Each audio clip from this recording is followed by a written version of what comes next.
Man, that sunset is gorgeous. Grill, patio, sunset. Hard to get better than that. Unless you're browsing Carvana's inventory while you soak it all in.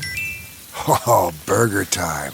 So sit back, get comfortable. Carvana's got thousands of cars under $20,000 just waiting for you. I could stay here forever.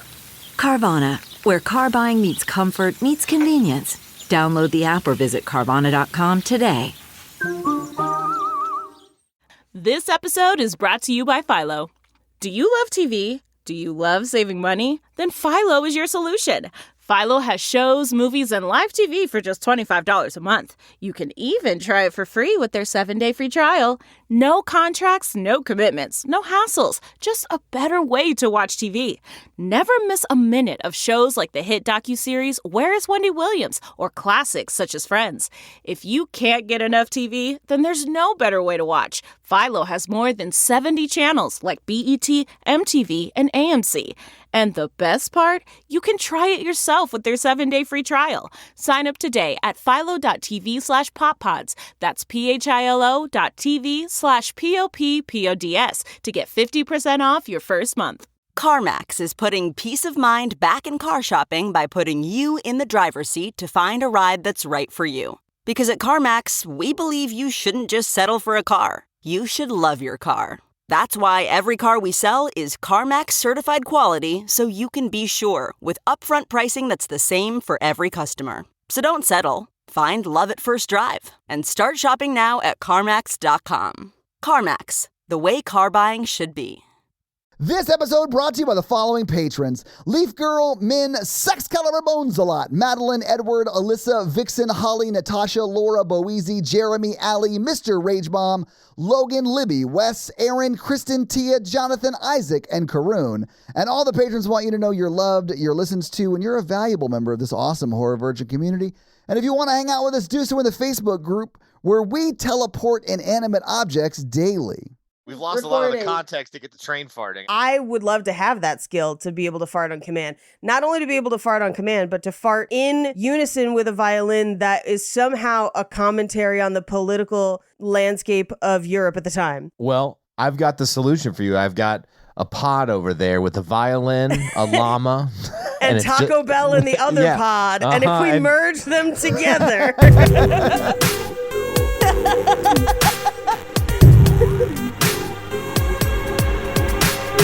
And then you can have everything you want.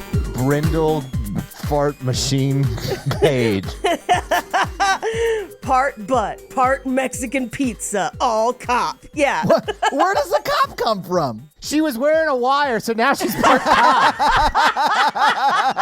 Thank you for tuning into Horror Virgin on Page. I'm Mikey. And I'm your Horror Virgin Todd, which means I don't like scary movies, but you guys make me watch them. And this week, you both made me watch The Fly from 1986. Mm-hmm. And also from Our Nightmare. Yeah, and also our first Cronenberg. This is our first Cronenberg on the show. I want to say that we've pitched other Cronenbergs, and it just didn't work out month-wise or streaming-wise. Hot take, best Cronenberg. Ooh, interesting. I mean, yeah, I feel like as a well-paced movie with a cohesive storyline, yes. Uh-huh. Yep. I feel like he does that thing where he like circled around and went right up his own ass, which is a scene he would show in one of his newer films. Absolutely.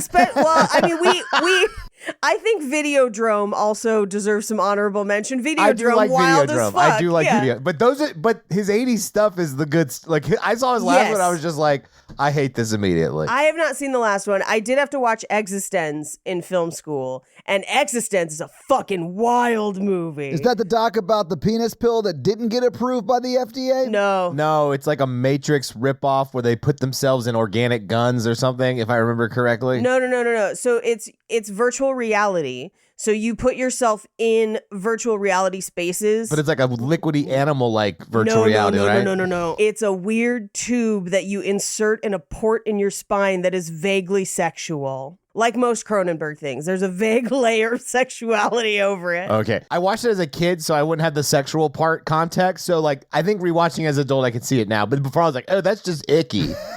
But what'd you guys think about this movie? I have to talk about this immediately. I've been wanting to say this. Go for it. I hated watching this movie on rewatch, and I'm going to tell you why. Really? Why? Why? I had a realization in the first 3 minutes Okay. where I'm like, this man who has successfully invented teleportation for inanimate objects, which would be the best invention of the history of mankind. I have the same thought, I wrote this down. Mikey. Yeah. And he can't just ride on that success. He's got to just do this. This is literally the worst thing you could possibly do.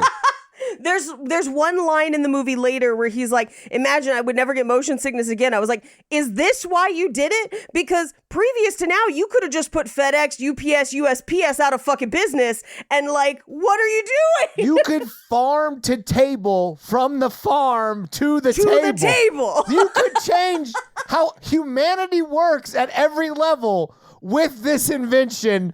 You want to stick your dick in it. It was like that's how dumb this whole movie felt this time as an adult. The mailbox at the lake house. You got to stick your dick in it. It pissed me off so much.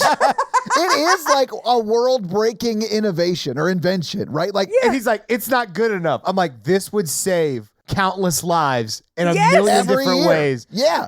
And like, it would change logistics. It would You change could solve world hunger. construction, hunger, everything. You've done it. You've made the best invention. And you're like, well, my baboon won't live. It will live if you don't put it in the box. And that's what you're fucking stuck on. And then it doubles down. He brings in an outsider who is a reporter. And her first thing should have been like, this is the best thing ever invented. You will be a billionaire. You don't need to do organic stuff or do it later. We can save the world now and then work on this later. Hire a team to figure it out. Like, what are you've already invented. This is what QA is for. Exactly. Right. And then instead they're like, let's video record you every day working on this little niche part of this invention that already could change the whole entire world. I'll tell you what, though. I'm glad they had a docu-crew on him because when he went into the bathroom and said, it was me, I buzzed them all. At the end of this documentary, I lost my mind. Yes, that is a Jinx reference. You fucking nerds. I caught you both. In that Jinx reference. I was like, was he in the pod with a microphone on accident? And they merged together? My wife got merged into me in the teleportation pods. Guys, season 2 is out and it's wild. I haven't watched it yet because I have not had time and my schedule has changed and I am basically done with my festival shows and I can't wait to do a whole lot of nothing. Yeah. I had another thought because Mikey, I had that same thought and I couldn't escape it and it was driving me nuts. This time it was worse, Paige. It was like an OCD, it was a vein on my forehead. Because I hadn't seen this movie in years and I only remembered the like larva and him turning into a fly and I was like, when do we get to that? And then I was like, inanimate objects, dude, that's it. That Tesla who? Like, what are you doing? Yeah, no, you're right. But here's the craziest thing that bothered me for this movie.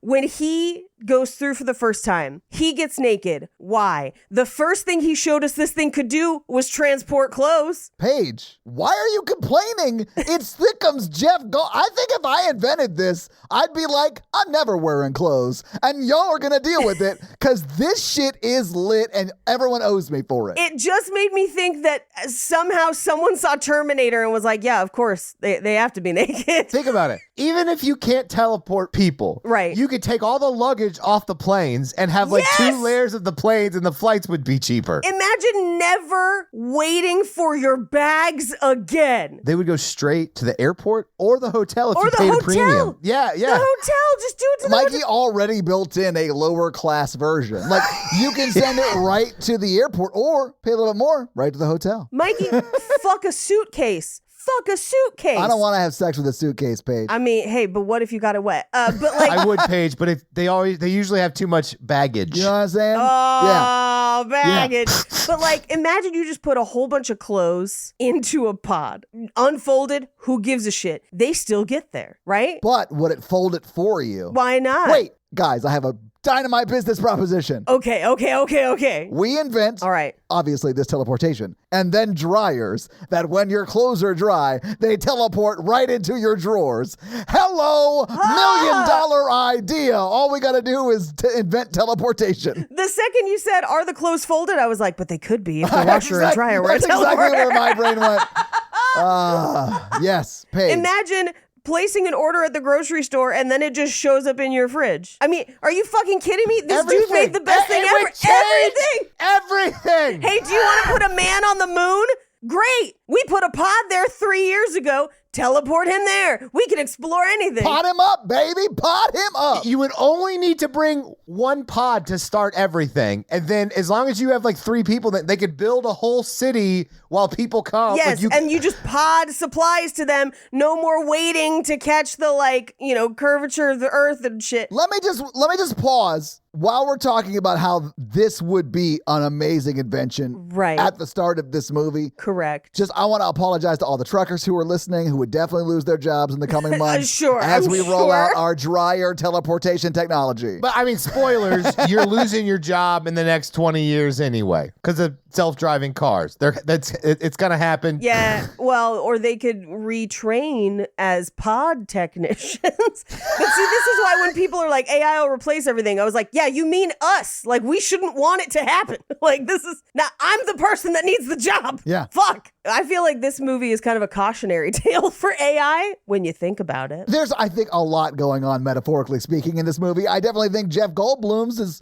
a little bit about a guy who's a little too much into his work and it kills him. Yep. And the corporation doesn't even give a shit enough to check in weekly or whatever with what the fuck he's doing. Time out. I would like to strongly disagree. Hit me. Gina Davis murders him by not telling him you have the best invention. Do not put yourself in that pod.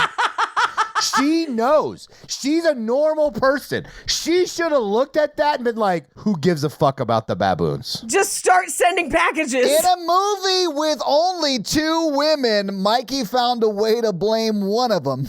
And that's impressive. She knows. She's a normal person. She's a reporter. But Mikey, I don't think she would have gotten through to Me him. I either. think he would have been like, you don't understand. She didn't try, Paige. She didn't try.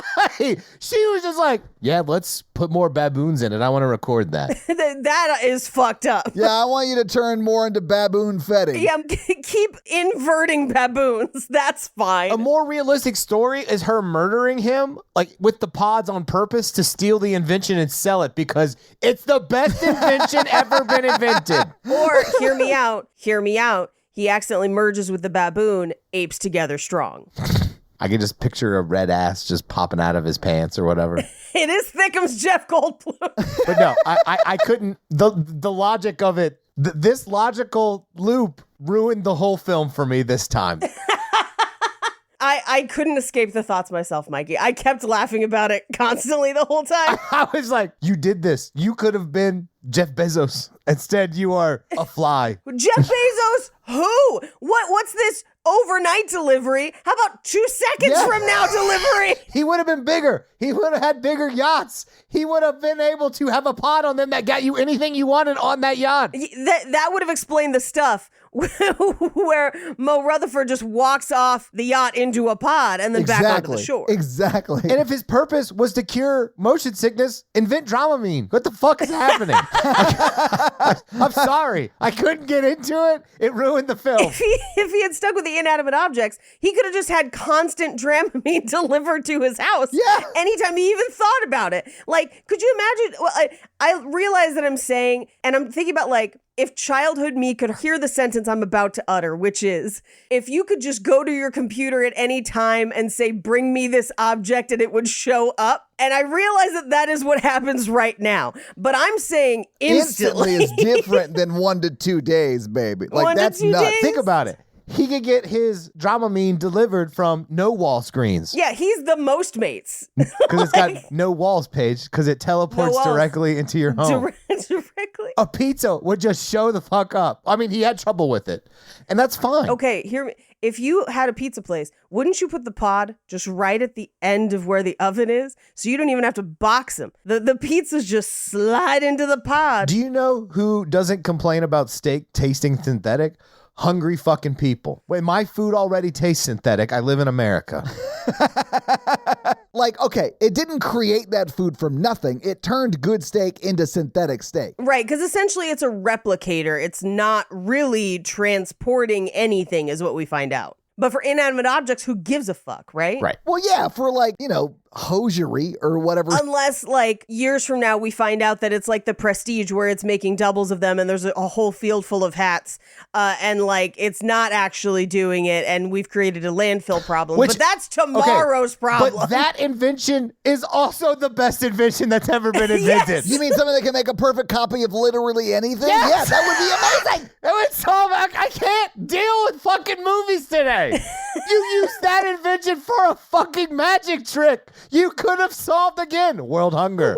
All issues with supplies. You would have been like fucking Star Trek at that point. Oh, it's more or less like creating a machine that can create anything. Yes. As long as you already have one of them. Yeah, it is like a replicator. A matter recombine. I mean, it's Star Trek level. Yeah, it's a replicator. Yeah, it's a replicator. I can't wait for replicators. So what you're saying is the government shut it down because it wanted to maintain control. Because once someone nails that, like, build me anything in a box instantly machine, that destroys everything. The end of that movie where he's like, I have a machine that makes a copy of me and I kill him in my magic trick. I was like, what the fuck? And also, Christian Bale's a twin? Okay, but hear me out.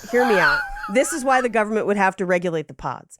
Because all it would take is one person going on a tour of the White House and podding themselves a gun on the inside past the metal detectors. Oh, that makes sense. Or like on a plane or like whatever, right? Pod yourself a gun. It's all scanned before it's teleported, so I bet you could add some filters in there like, well, there's no weapons allowed. One would hope. So your evil counterpart on the other side of that throws a gun in, but it shoots out like a bunch of flowers. No, it just scans and was like, no go, bro. This pod does not accept metal objects. There you go. I think that we are sort of inventing a world where, like, scientifically magic exists, sort of, like the world of this film. Yes, I watched the film. Yes, it is magic and it exists. And I don't know if people have to go to a weird special school to learn about the pods, but if that's what it takes, that's what it takes. This man did this in an apartment. He could have been the most important man who ever lived. He didn't do it in an apartment, but... And instead, his dick fell off because he turned himself into a fly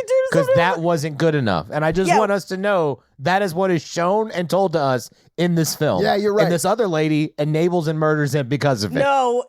What needed to happen was a big, scary, scruffy man on a bicycle had to show up and be like, "You're a delivery man, Jeff Goldblum." And that didn't happen. I hate everything about it.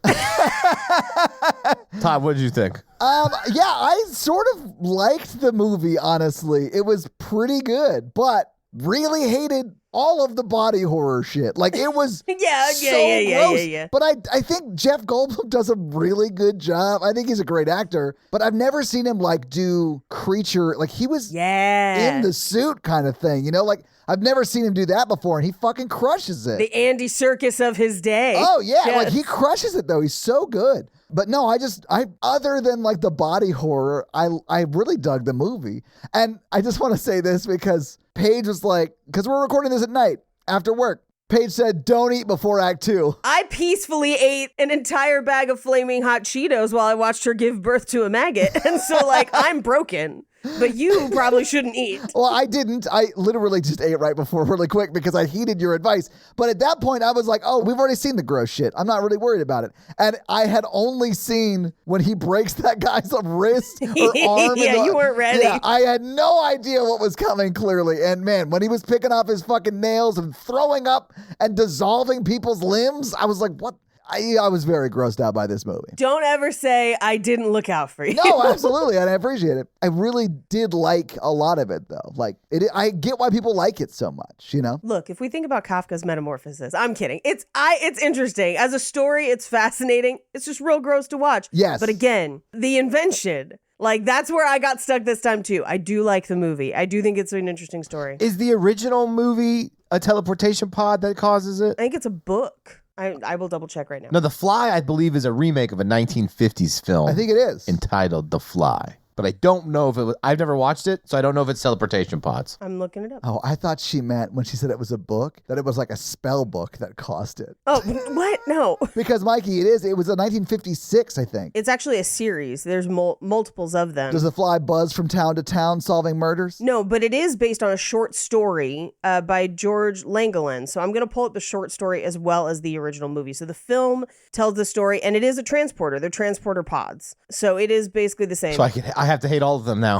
I hate the short story, the other movie, this movie, all of it. I mean, honestly, if you invent something that can teleport just things and you don't immediately license that technology, you're an asshole. I'm just going to say it. Okay, so in the short story, he wants to try and find the fly and switch it back.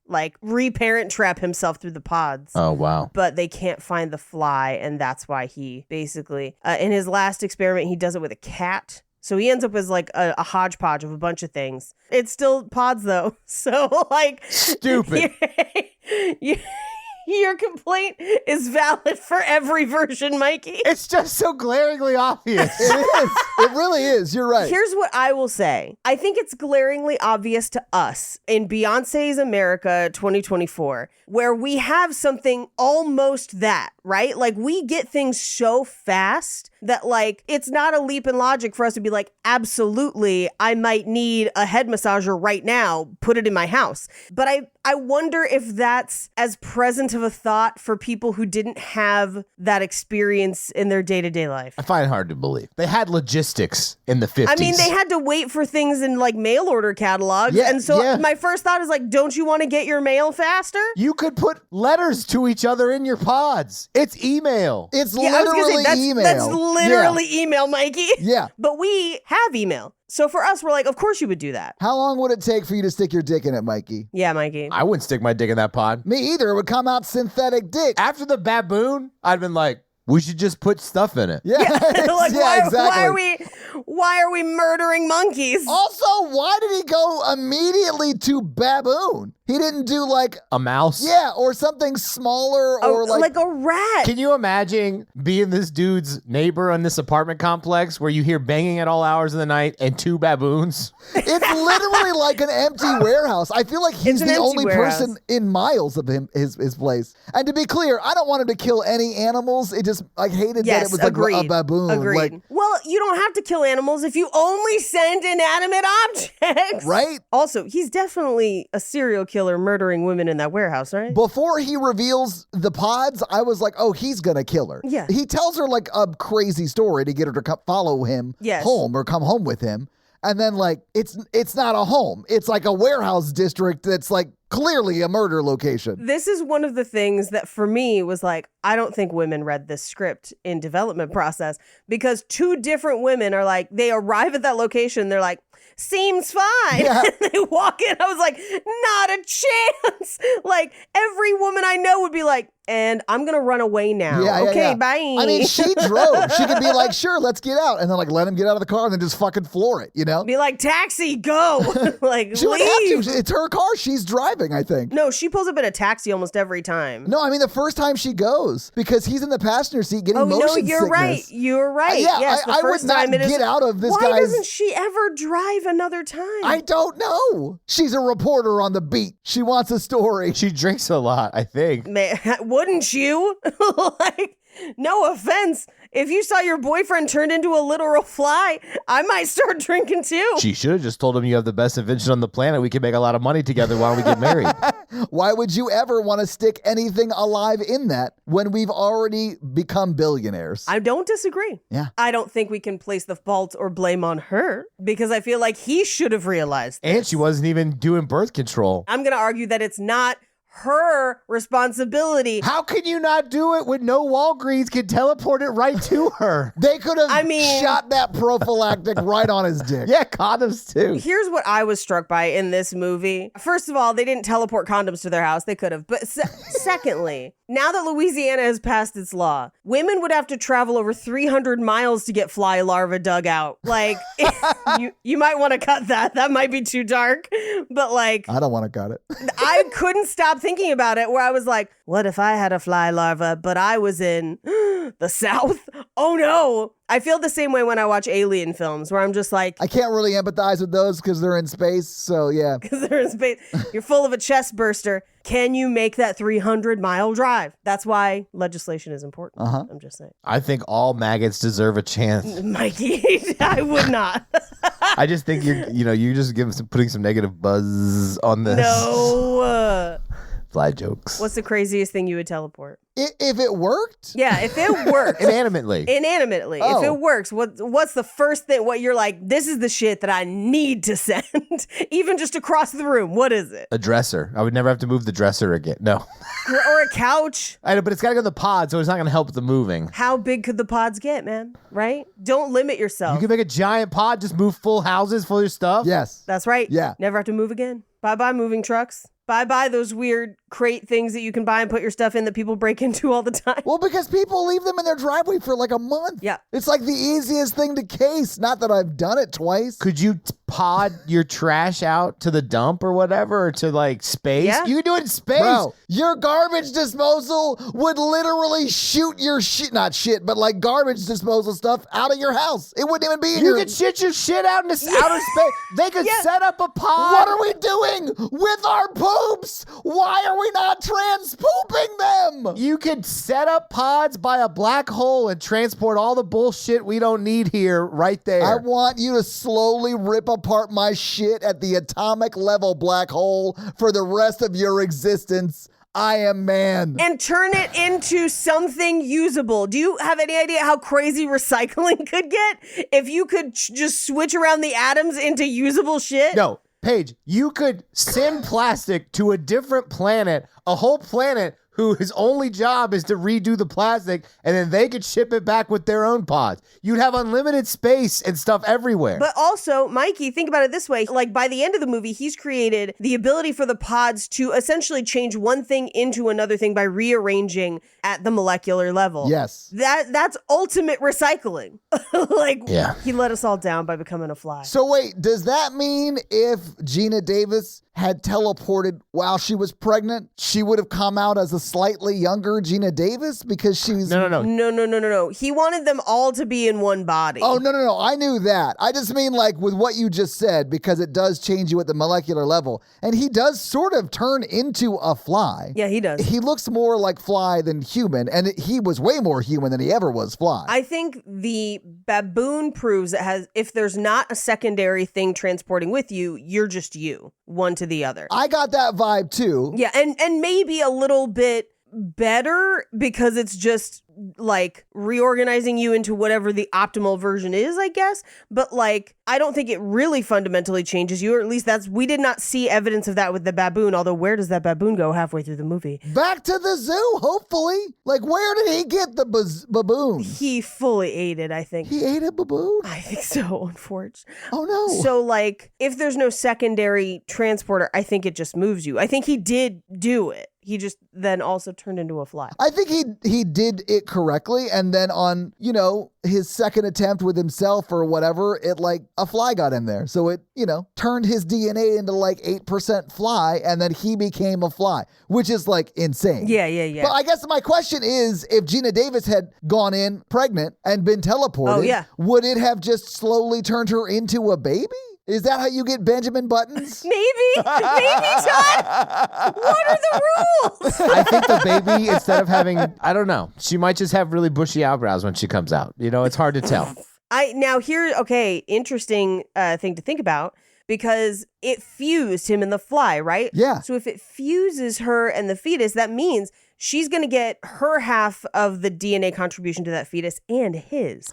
So I think she's going to come out looking slightly different, because at that point, even if we're just doing it at the most base level of like, let's call the baby halvesies and she's wholesies, which means that she's 3/4 Gina Davis and 1/4 Goldblum. That would be a very attractive person. I'm just going to say it. A striking person. I'm definitely. into it. Yeah. tall and angular. Yeah. I mean, it basically, it Punnett squares at that point. So, like, she could be all Gina Davis or like halfy, or maybe all Goldblum. Ooh, I like the underdog pick. Yeah. I don't know. Depends on what the computer decides. Yeah, the computer life finds a way. Am I expected to believe that someone that types with one finger on each hand is a computer programmer? Well, in part because two of his fingers fused together. I know. In the beginning of the movie, when he fully has human-ass hands, he types with one finger. Like, his hands turning into bug hands, sorry, not buzz hands, although that's also accurate, doesn't change his typing methodology. But there is a historical reason for this. So most people at that time learned to type on typewriters, and the keyboards are different than QWERTY keyboards. So a lot of people, my dad included is one of these people, never learned to fully type on QWERTY keyboards. So my dad has been hunting and pecking for fucking 30 years or however long. It's madness to me, but I've only learned on QWERTY keyboards and then learned on a typewriter. And so mine is a little bit different, but also typewriters, a lot of people hunt and peck just because of the way the keys are set. Yeah. It also took a harder push traditionally. Yeah. People of that generation are more likely to type with one or two fingers than to type with their whole hands. Yeah, I never really got into TikTok, so it's sort of the same thing, right? Like, I get it. Yeah, maybe. Anyway, maybe we should just go through this movie scene by scene. Sure. Sure. Or you could have it teleported to your house through your pod. Yeah. Oh, wait. We died because I turned myself into a fly. So we open on incredibly long credits, music and blurry stuff behind them. That's supposed to replicate the way a fly sees. Cool. It was 2 minutes of literally nothing. I hated it immediately. I know. I hate when movies do this. I know. I feel like I'm being punished for paying to see it. Like, I was like so mad. I hate it. I mean, that is an aggressive opinion, but I don't disagree. They were way too long. Yeah. At least I don't mind credits. Like, show me the movie, though. Like, put them over the movie. You could have absolutely easily put the credits over the beginning of this movie and you would have lost nothing because they are at what it took me a while to find out was a party for like a science company or like a university that sponsors scientists. And I was like, is this a science fair or an art exhibit? And it doesn't really matter because we're only there for 5 minutes. It was a science fair at an art exhibit, Paige. Yeah, It exactly. isn't so much like a science fair. It's just a bunch of science people walking around talking to reporters, right? Like, there are reporters there. It's maybe not a press event,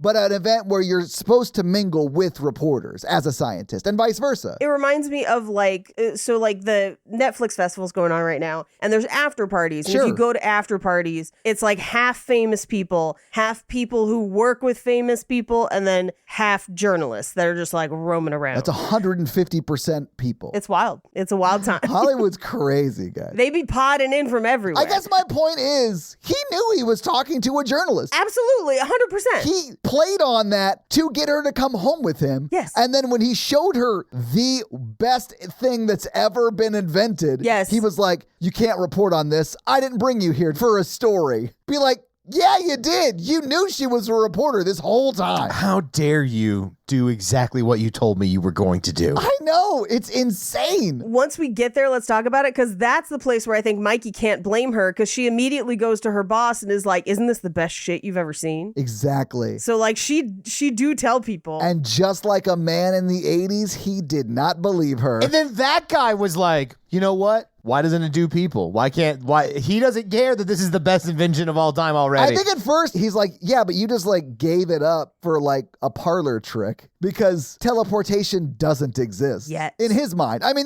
that's why he's saying that though. He's like, he even calls him a magician when he walks in. Do you guys think Jeff Bezos is actively like funding research to see if this is possible? I hope there are people out there trying to do crazy, weird science. I absolutely hope it's someone like DARPA or like someone is. I don't know. I don't know. Anyway, so he tells her he has an espresso machine and that it's something that'll change the world, so she has to come see it. Not the espresso machine. The invention will change the world. The invention will change the world, although he does talk a lot about the espresso machine. And we never see them use it, which I was very upset about. We don't. But he takes her back to his lab, and it immediately looks like a murder scene. And I was like, run!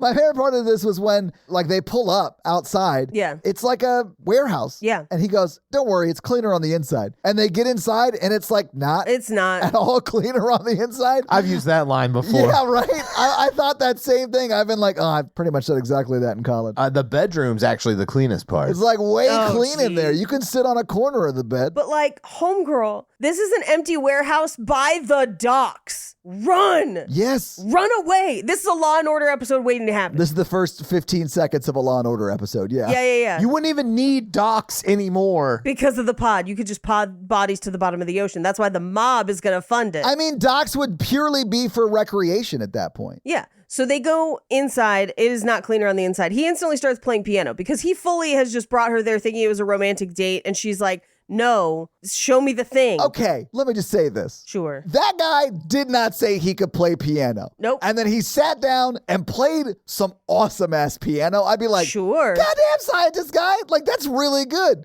I'm leaving though. Yeah. But thank you for that soliloquy. Right. And it's really Jeff Goldblum playing it. It's crazy. Yeah. I didn't realize he could play it like that. But the second that happened, I would have been like, oh no, I signed up for something else. Okay, bye. But she's like, hey, show me the thing you wanted to show. You dragged me all the way here. I was supposed to talk to a bunch of other people and I didn't get to because I came here with you. And he's like, well, now that you've seen the pods, I got to kill you. Haha. And I was like, not haha, run away. Well, who would have thought the reporter assigned to the science fair beat's not great?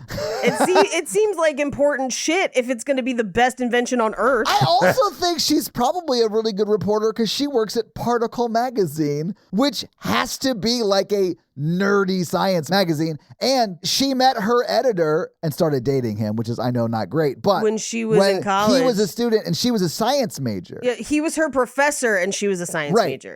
And he's the one that got her into journalism. Yeah. So I think she is like smart scientifically, Yes. although we never see that. This is why I'm like, I feel like I know this was written by a man because anytime anyone says anything scientific to her and they say it in pretty plain English, she just goes, I don't understand. Like every time. I know. So I get why Mikey would be like, no, she's a pretty dumb, just basic journalist because movie that's the does way the movie depict like, her treats that her. way. Yeah. She's like, oh, I've been here a whole 12 hours. Let's sleep together. That doesn't make her dumb. That's not the dumb part. You're not supposed to sleep with your subjects in journalism. I know that, but like so many people do. Like that's way more normal than you think. That's what happened to General Petraeus.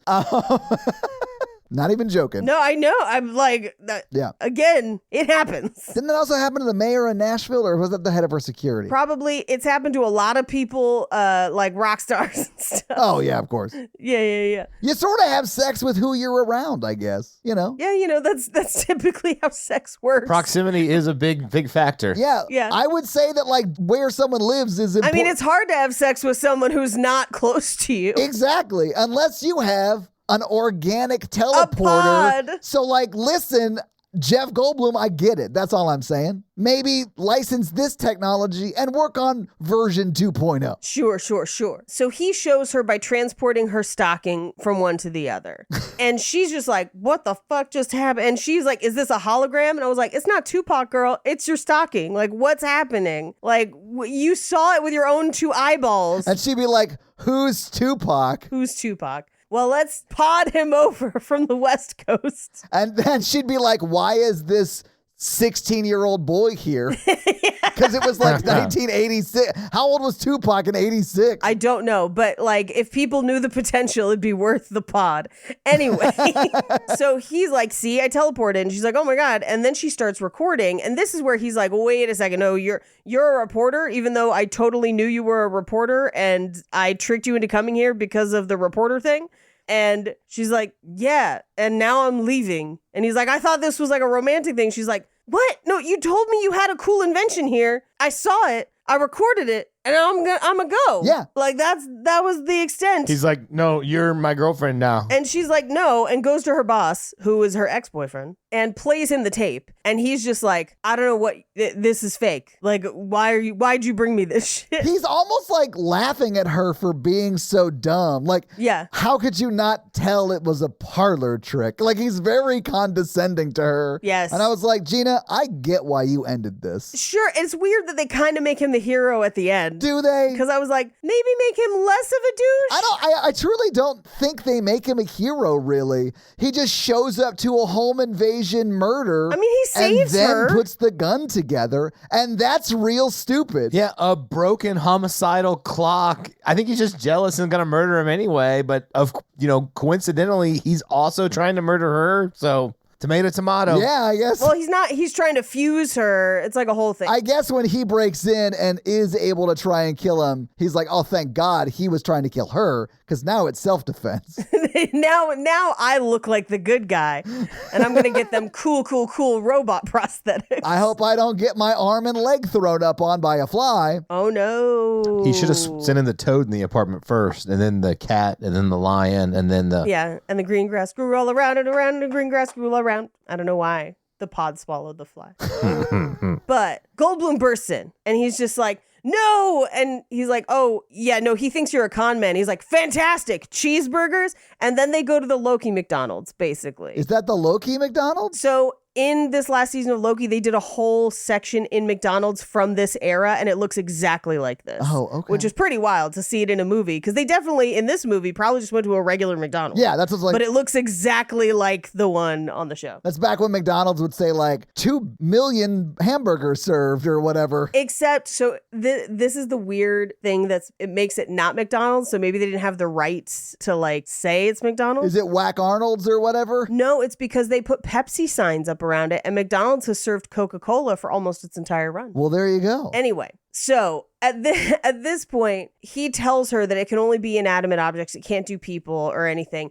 And at this point in my notes, I just said, stop there, put UPS out of business. I do want to point out that this is the moment in the movie where Gina Davis is like, I'll have sex with this soon-to-be billionaire. Yeah, of course, right? It's also thickums Jeff Goldblum, who's not quite Goldbluming. He's very subdued until he starts to turn into a fly, and then he goes full Goldblum. It was honestly interesting to see him acting sort of less erratic, right, than he normally does, like in interviews and stuff. Yes. It was interesting. I do sort of wonder if at the time he was more reserved. Sure. And as he got older, he just sort of leaned into it more because that's who he really was, Maybe. or because maybe he just finds it funny or whatever. Like whatever his reasoning is, it was weird to see him at the beginning of this movie seemed more like, quote, normal. I also thought about it. I was like, what if he's trying to seem normal? Right? Like, That's what I think. what's weirder?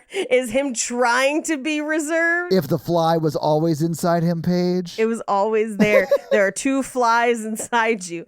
Because when I met him just like out and about, he was very much the latter. Like he was all over the place. Yeah, I think you told me he climbed up the wall. Yeah, it was crazy. And we were like, sir, we're closed. Sir, this is a Carl's Jr. You get it because it's on the West Coast page. Nailed it. It is, yes. Somebody asked me about Hardee's the other day, and I was like, no, I've never actually. I'm going to have to see if it's any different the next time I'm in the South. It's not. Sorry to disappoint. It's not? No. All right.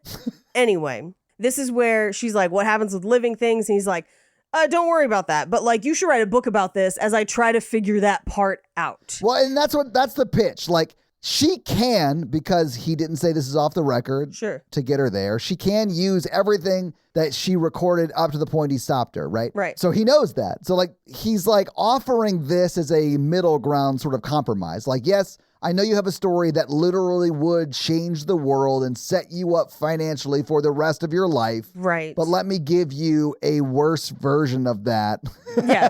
Which is you have to follow me around until I figure out version 2.0 when I already have a minimum viable product. Yes. And I feel like the only reason she did is because she already kind of had a crush on him. And maybe he sensed that. Paige, if Jake invented teleportation, he pulled you into the wood shop and he was like, babe, I've been dabbling with things that aren't wood. Here's my teleporter. Don't put the cat in it, but everything else is golden. Like, you would be more attracted to him at that point, I think, because soon to be billionaire. Like, I get it. Like, that guy's gonna To be fair, I was already having sex with Jake before he invented the teleporter. That's why it's a good example, because I do think Gina Davis is a little into Jeffy Blooms. Sure. Because it's Thickums Goldblum. This is like not quite. This is before he got his teeth fixed. Oof. I love them crooked teeths.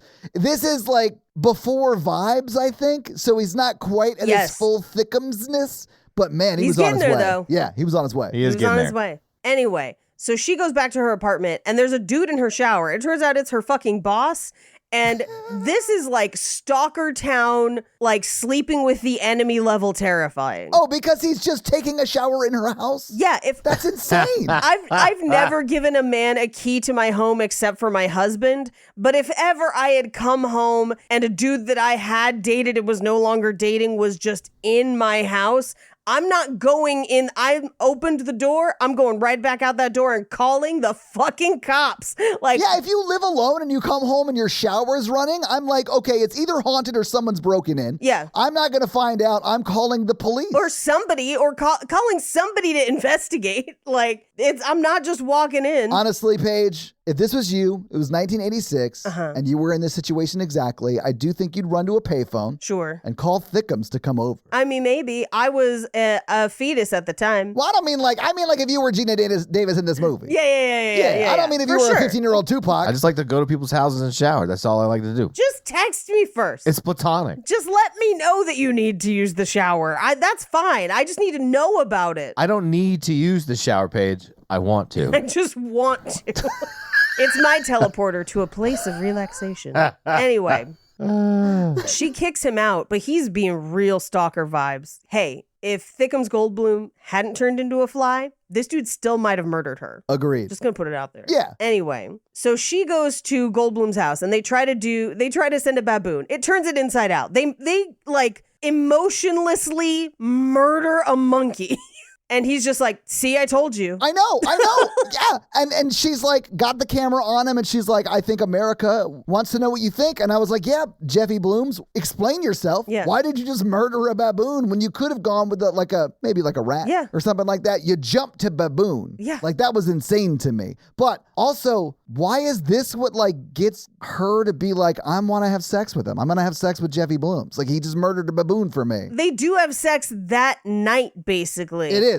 It's later that night, and I'm just saying this, if Natalie was like, hey, let's test my invention, and murdered a baboon, I'd be like, I'm not into it. Bro, nothing is a panty dropper like turning a baboon inside out. Inside out. She's like, if he can turn a baboon inside out. Think of what he could do to this puss. Oh, what is he going to do to that P word, right, Mikey? I mean, please don't turn it inside out. That's not the way mine is supposed to be. He knows where to find your pod and rub it in all the right places. Yeah, baby. He knows where all the buttons are at. Please don't call it a pod. He's going to fuse you. Ew, no. How can you refusion? Easily.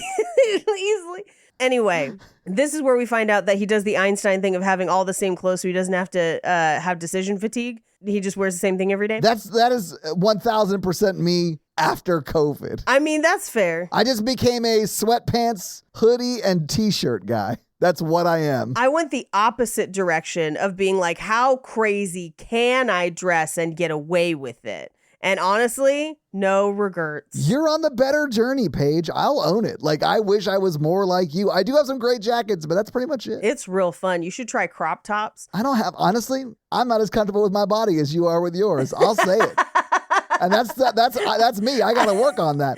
I ain't saying that like it's a good thing. I like how you were about to say I don't have abs and then realized that wasn't a good enough reason. That's not what I was going to say. But you are very like body positive, which is fucking awesome. That's right. I'm not there with me yet, Paige, and I don't mind telling people about it. But why not a bold caftan? Well, I'd have to Google what a caftan is first. It's very comfortable is what it is. Anyway. All right. My calves get tan all the time. I know, right? When I'm out here mowing these lawns. You're halfway there. They have sex. He rolls over onto a microchip and he's like, oh, I wondered where that was, and just like sets it aside.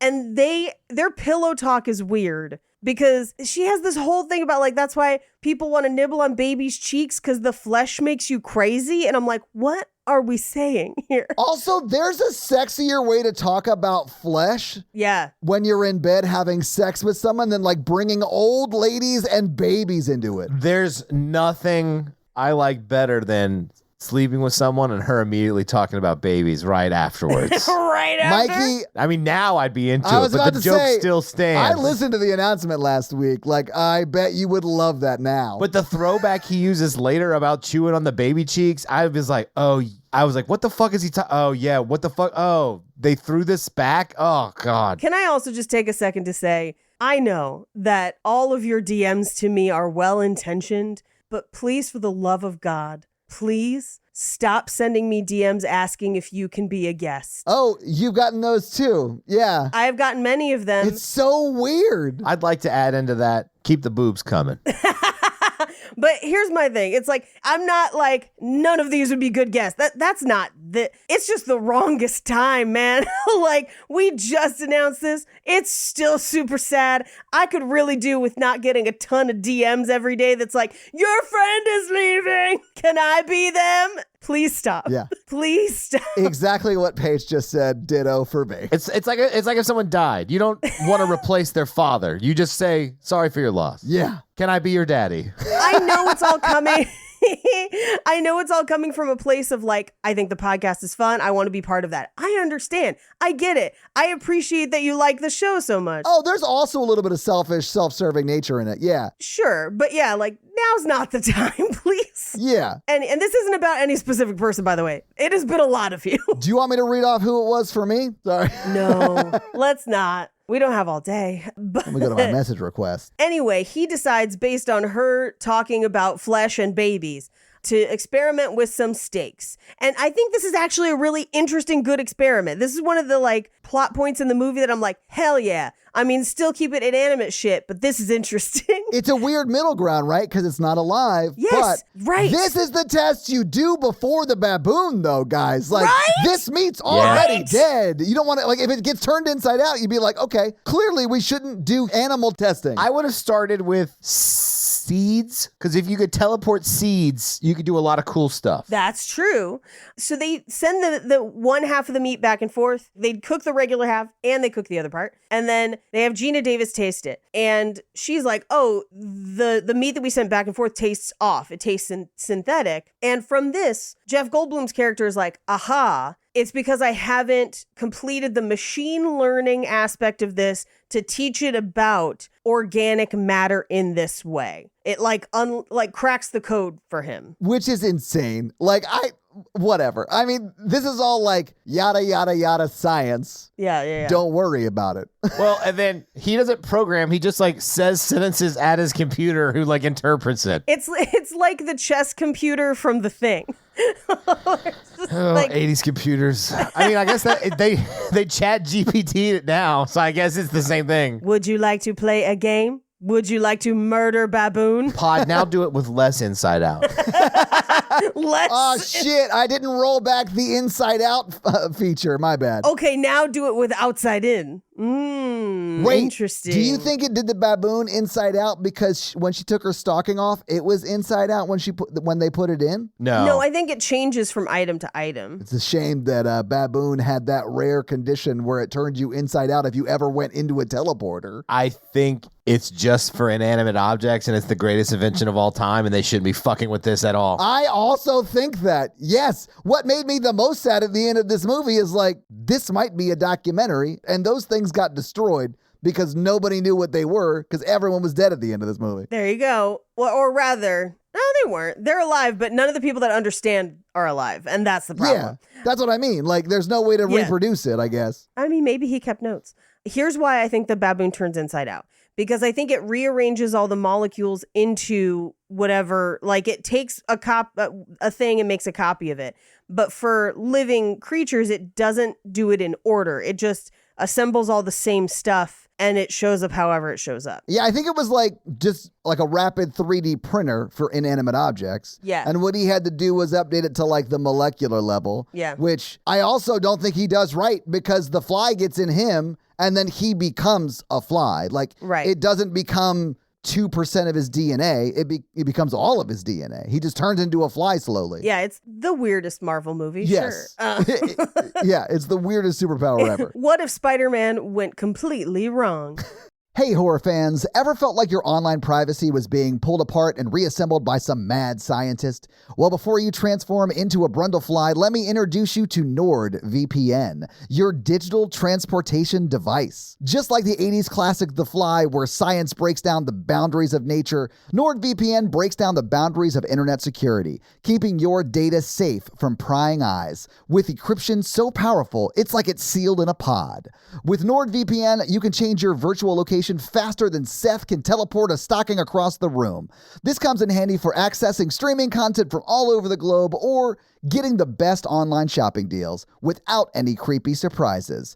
NordVPN is lightning fast, so you don't have to worry about lagging when you're streaming your favorite horror flicks. Plus, it protects up to 6 devices at once, so whether you're on your laptop or your phone or your iPad or whatever, your privacy is locked down. Are you ready to make the leap? Use our exclusive link, which is NordVPN, that's NordVPN.com/horrorvirgin, and get a special deal. And listen, it's 3 to 4 months for free based upon which plan you sign up for. And again, if you want to get that awesome deal, go to NordVPN, that's NordVPN.com/horrorvirgin to get that sweet, sweet deal. And even better, it's totally risk-free with Nord's 30-day money-back guarantee. Don't let hackers make a science experiment out of your personal data. Visit NordVPN.com/horrorvirgin and transform your internet experience today. Remember in 2018 when Border Patrol separated thousands of refugee kids from their parents and then deported the parents back to their home countries, all while keeping the kids in the United States? Well, believe it or not, 6 years later, there are still hundreds of families who haven't been reunified.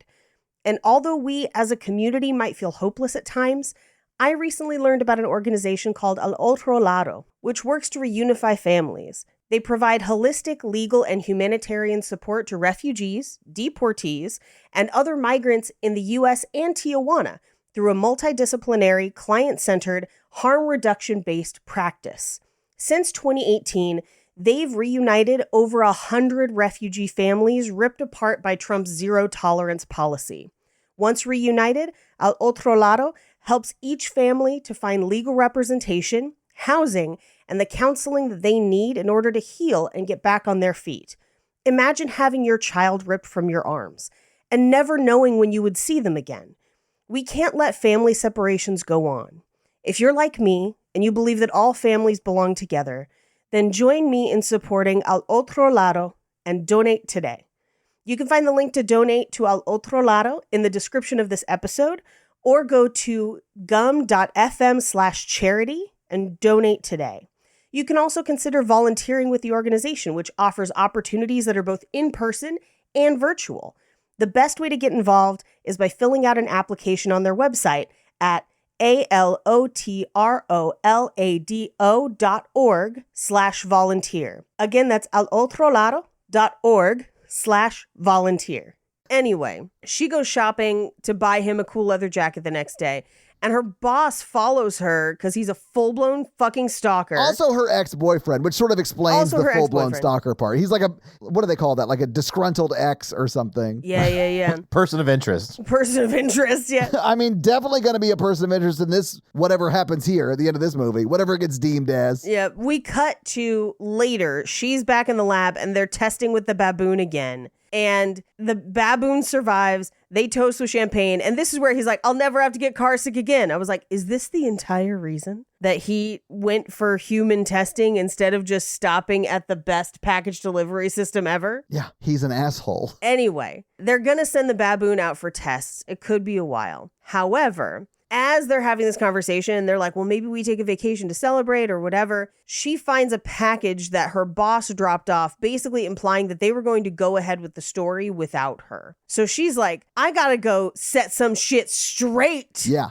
Right this second, and leaves and doesn't give him an explanation. And I think if she had just stopped to give him an explanation at this point, maybe he would not have become part fly. I mean, I also think he's incredibly stupid. Yes, for getting 100%. drunk and operating scientific machinery. This is 1,000% on the Bloom. Oh, yeah. No, I'm not saying it's her fault. I'm just saying that within the story, I think this one piece changes. Oh, I agree. A lot of people's trajectory. Yes, I think that had she been like, don't worry, we dated, I fucking hate him, but he's also my boss, so let me go straighten some shit out with him, and I'll be right back and we can pick up where we left off or whatever, he'd have been fine. He wouldn't have been sulking with Mr. Baboon. Yeah. You would think a communications major would have done this a little bit differently. Well, she was a science major. That's the problem. You're right. That's the problem. Yeah, because all she had to do was be like, look, I'm going to go, but when I get back, we'll do that sex thing that you've been asking to do. All right, bye. Like, whatever. And then he would have been like, I'm just patiently waiting. Anyway, he gets drunk with the baboon and is like, you're fine, baboon. I'm going to do me. I'm going to do it. I'm going to get in the pod. So he gets in the pod. and he's too drunk and doesn't notice that there's a fly in it. He pods and he's like, oh my God, it worked and it's amazing and nothing bad happened. And she comes home later and he's like, oh my God, I got kind of weird while you were gone and I like teleported. I've never touched a woman before. I've never touched a teleporter before, but tonight let's do both. And he's like, I feel fine. I'm fine. And then he wakes up in the middle of the night and he seems to have like super strength. Oh, he's got gymnast powers. Like he is gonna win the gold medal at 38 in gymnasiumness. Yeah. And when she comes home, like they bone it out. That's how she potentially gets pregnant with maybe something that is part fly. She literally says at one point during that, like, it's been hours. We've been at it for hours. How are you still able to go? Oh, no, that's not this time. That's later. Oh, I know, but she could have gotten pregnant then, but too. Yeah, she could have gotten pregnant then, too. They were doing it for hours, Paige. Hours. This time, it's just regular kind. But then he gets up and he's doing full gymnast shit, and she's just like, nice. Yeah, like he'd pommel horses out of the chair and then does the, what are those, uneven bars? Well, uneven bars pipes. that he just has in his lab. When he's like spinning and like he runs on the ceiling as he's spinning, I was like, whoever this actually is, like nailed this performance. Yeah, amazing. It's so good, yeah. We get like a little montage of them dating that we cut to them having coffee, and he's just like loading it up with sugar, which should have been her first indication that he was definitely a bug in an egger suit. I didn't even think about that, but that's a great call out because he absolutely is. And I think it does tie this to a much wider universe, and I'm here for it. I mean, I drink my coffee like this, so I mean, I like a little sweet coffee. Same. I felt very offended that she was like, oh, you want a little coffee with your sugar? I'd be like, fuck you, Gina Davis. I don't like bitter flavors. Maybe don't womansplain coffee to me, all right? This morning I had a light roast with my Eggo's waffles and syrup creamer. Oh, that sounds amazing. I'm not a coffee person, but I love me some Eggo waffles. And it's like a little dessert that's like really good for you. Not good for you probably, but like it's a little dessert. And it's for the mornings. No, that's absolutely terrible for you, but it does sound delicious. It's good for you emotionally. When I was in Florida for that work conference that I had to plan by myself, I worked literally 29 hours in 2 days. Oh, jeez. I was like mainlining coffee all day. Somebody tried to convince me to drink the, my brain wants to call it leaded lemonade at Panera, and I'm too scared to do it. Because it's killed people? Is that why you're scared to do it? Yeah, that's why I'm scared. It's killed 2 people. Allegedly. As a lover of fruity things and caffeine, it should be right up my alley, but it has killed 2 people. But one time, somebody made me a Teddy Grahams flavored latte, and to date, it's the best latte I've ever had. I've never been able to replicate it again. It was beautiful. That's unfortunate, because if you had one, we could replicate as many as we wanted as with many this as we wanted to. That's the prestige. Damn you, prestige! No, I know. Yeah. This movie, the Teddy would be turned inside out. The Teddy Graham. Oh man, I want fucking Teddy Grahams. You know what the better prestige movie is? The Illusionist. Don't say The Illusionist. No, it's not. Fuck you. No. That movie's boring as shit. Both of those movies suck when you look at them as adults. I still love The Prestige. I just view it as a weird science fiction movie. But The Illusionist is a total snooze fest. Yeah. Tesla's like, I'm broke. And I'm like, you could create unlimited gold bars. But he never looked over the hill, Mikey. That's the saddest part of all, Mikey. I can't go there today. We can't talk about The Prestige right now. I can't go with you on this journey. Anyway, he's drinking sugar and water because he's an egger suit. Then we go back to their apartment where they're having just like marathon sex, and his skin is already starting to turn a little weird. Yeah, it looks like he's got like measles or something, like the little bumps on his skin. Nah, it's just puberty. But they've been at it for hours. It's like one of those sessions, you know what I'm saying? Woof. And then as soon as they finish, he's immediately like ice cream because like he just needs sugar. He's just like constantly eating sugar. Then he's like, I've got an idea. You should teleport. That way you could have sex as long as I can have sex. And we could just be in this apartment and have sex till we die. Basically is his plan. Like he is singularly focused. Yeah. And he's like lost it at this point because he's wandering around. He's like, you don't want to be pure? You don't want to dip your toe into the pool of knowledge? And I was just like, run, girl. Like, run away. I don't care how good the sex is. I'm not joining your cult, Jeff Goldblum. Yes. Like, that's sort of what she says. Yeah. Get in my pod. I ain't going to your positivity seminar, sir. Like, we're not doing it. Positivity. So she leaves.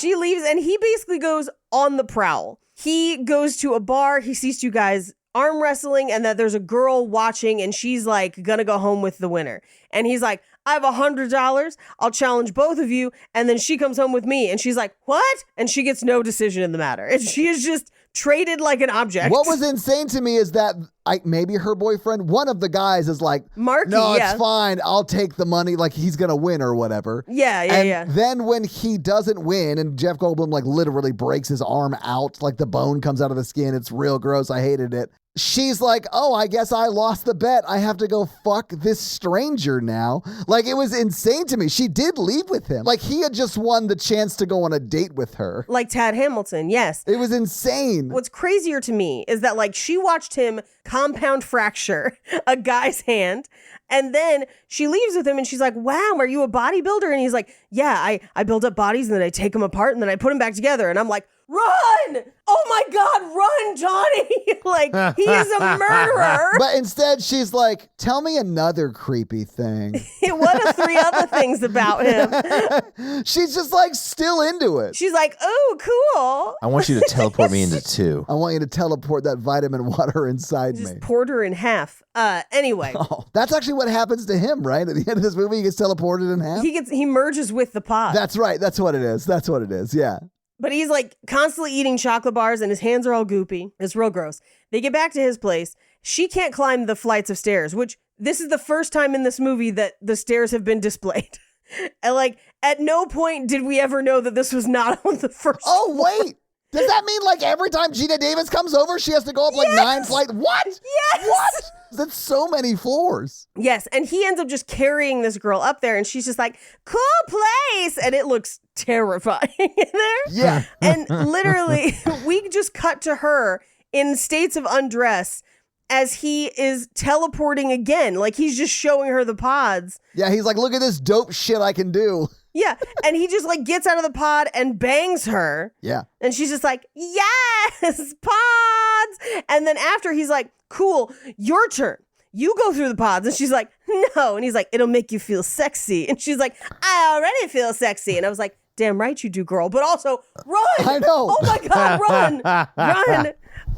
But she's trying to, like, give him a massage. And his, like, skin's not feeling. He's like, he looks bad. He is rapidly deteriorating. Oh, yeah. Like, he's turning into a fly. I mean, that's the movie. He's turning into a fly. And who should show up but Gina Davis, who's like, hey, bruh, you look awful and you smell awful. And also, while you weren't looking, I clipped some of those hairs off your back and I sent them to a lab and they said that they're insect hairs. Oh, no. What? And he's like, get out and never come back. You don't believe in my vision. And she's like, don't have to tell me twice. Bye. But he's like, hairs, interesting. And so he starts doing research and is like looking, he's like, did I get improved? Am I dying? He's like, apparently 9/11 was an inside job. Chocolate bars can't melt steel beams. He goes to the bathroom and this is where he loses his fingernails and he's got the secretions on his hands. Fuck, I hated this part so much. When he started popping fingernails off, no. Yep. He puts gloves on. And then he starts researching, like, what was the secondary transportation element? He finds out it was a fly and that they've been fused together. And he's like, oh, no. We cut to Gina Davis's house where he calls her and is just, like, heavy breathing into the phone, like, what are you wearing? Oh, great. But she's like, hey, what's going on? And he's like, I am so much worse than when you left me. I need you to come over so I can tell you what's going on. And she's like, all right. So she comes over and he's on crutches because his body and his bones are slowly morphing into fly bones. And she's like, what the fuck is happening? And he like throws up on a donut and he's like, film it. Which, like, I don't want to kink shame Jeff Goldblum, but that's not what I'm into like that. No. Well, then you shouldn't be subscribing to his OnlyFlies. I felt like one of us was going to make that joke at some point in this episode, but yeah, I'm glad I set you up for it. Anyway, he then explains to her, a fly got into the pod, we got fused together, and I think I'm dying because of it. His ear falls off, and he's like, please videotape this, take this to your boss. When his ear falls off, and she like hugs him on that side of the face and like pushes her face against where the ear used to be. Like that just seemed mean to me. He had bar fall down his shirt. I and know. She like her She clothes loves are him, bro. ruined. She fucking loved. Like I wouldn't touch that guy with a 10-foot pole. This is how much you can make them love you if you can have sex with them for 4 hours. Oh my Mikey. God. I just figured it out. Oh, hell yeah. What's up? What's that? He's a fly squatter. So you're saying he doesn't actually live there? He doesn't pay rent. Yeah. Anyway, she comes back to get more footage of him to show her boss, and he's like climbing on the walls. He gets like a whole thing of cinnamon rolls and barfs onto them and sucks them back up. But we see that via like the videotape that her boss is watching, and thankfully we only hear it, but the sounds alone. It is so gross. It is very I won't gross. make them because I know it will make you sick. It made will. me gag hearing Yes. it. I was not doing okay. It made me gag as well. I'm very glad you told me, even before the arm breaking scene in the bar, yeah. not to eat until afterward. Yeah, because I would have thrown up for sure. Yep. So she comes home crying because she finds out that she is pregnant. And we cut to her going to the hospital for, I would say, a worst case scenario DNC. This is having many complications and very dangerous, which is why comprehensive healthcare like this should be legal everywhere so women can get the fly extractions that they need.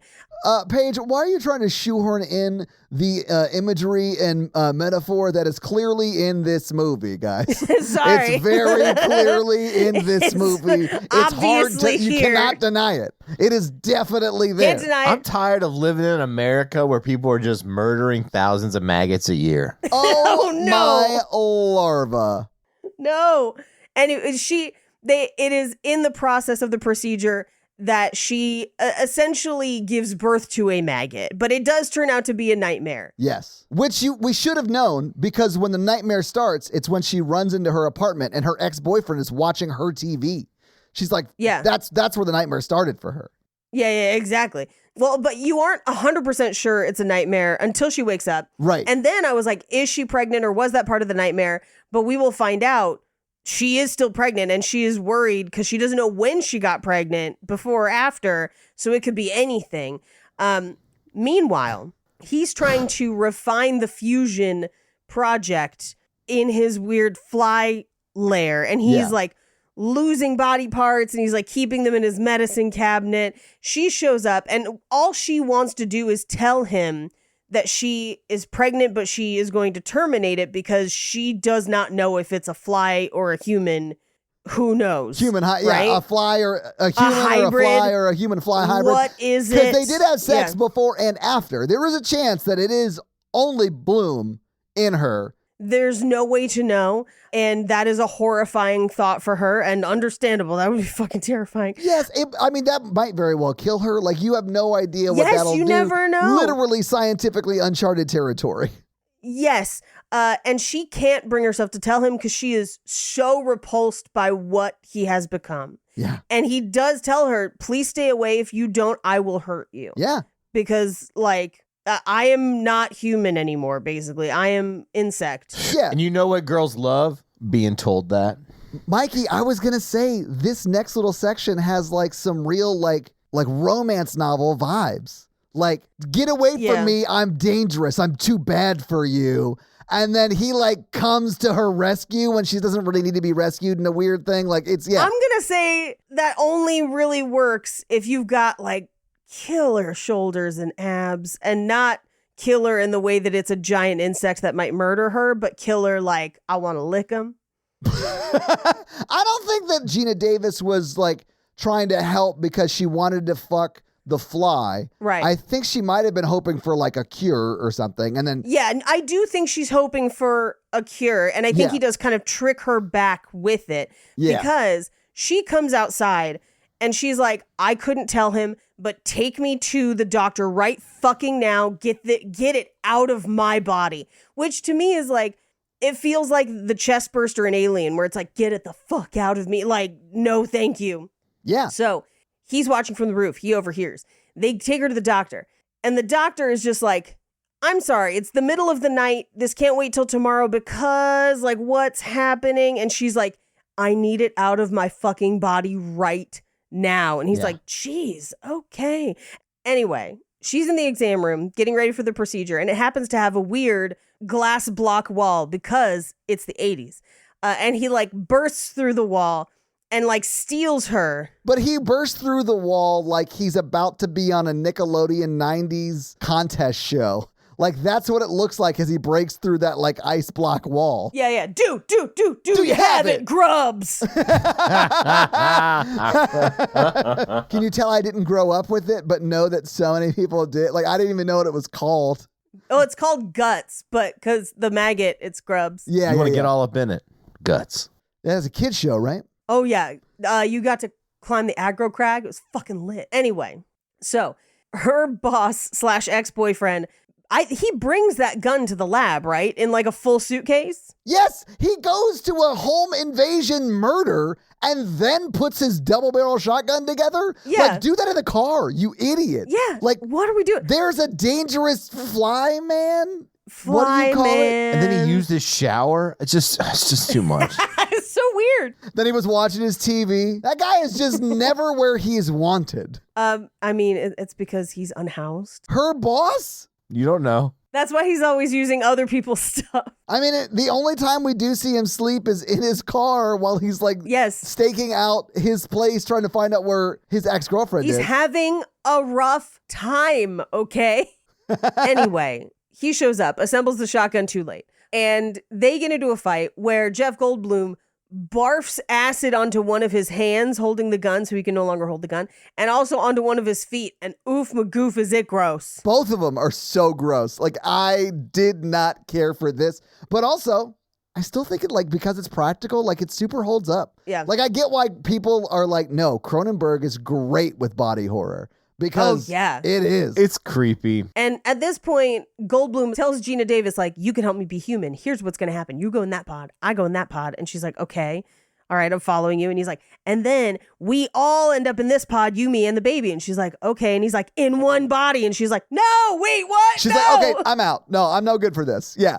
So he manages to get her in the pod, but he is like turning actively into a giant fly. Dude, when she rips his jaw off and then like the transformation starts as he's dragging her to the pod. Have you heard of our Lord of the Flies? But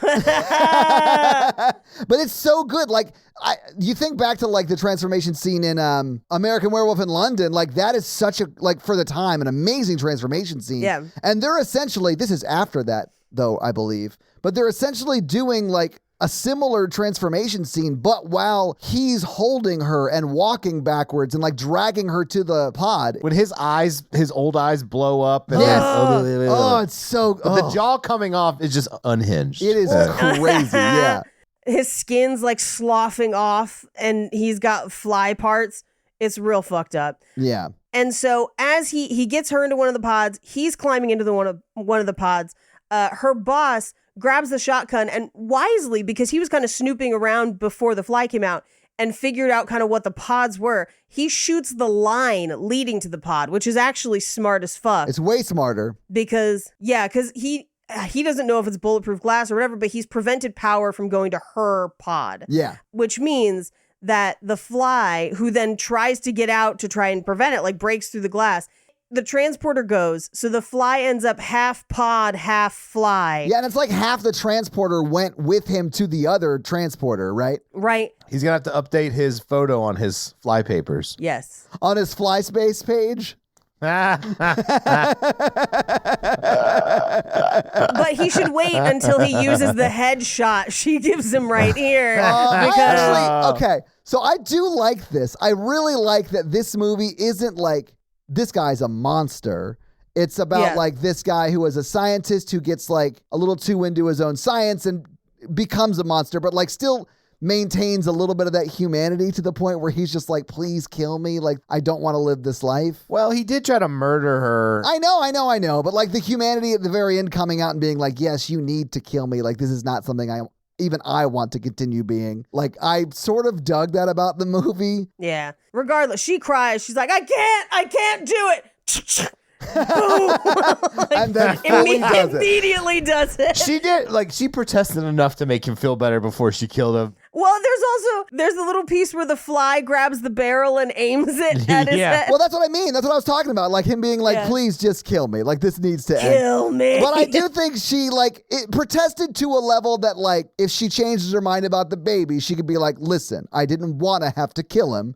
And here's the audio tape of that interaction so you can verify it. This is the 911 call Yeah. that will hopefully exonerate me and provide an alibi. I don't think that you would need that if they get there and it's not a human person you've killed. It is It's just human a giant fly. Half machine fly. machine. Yeah, exactly. Like, and that's the movie. So having seen the movie, having talked about the movie, what did you guys think about The Fly? It's an interesting movie. The body horror is great. It does hold up. The effects hold up. It's almost all practical. Love that. I do agree that his initial invention that could just change the world is the better one. I mean, maybe not the better one. I fucking hate this movie. I can't get into it.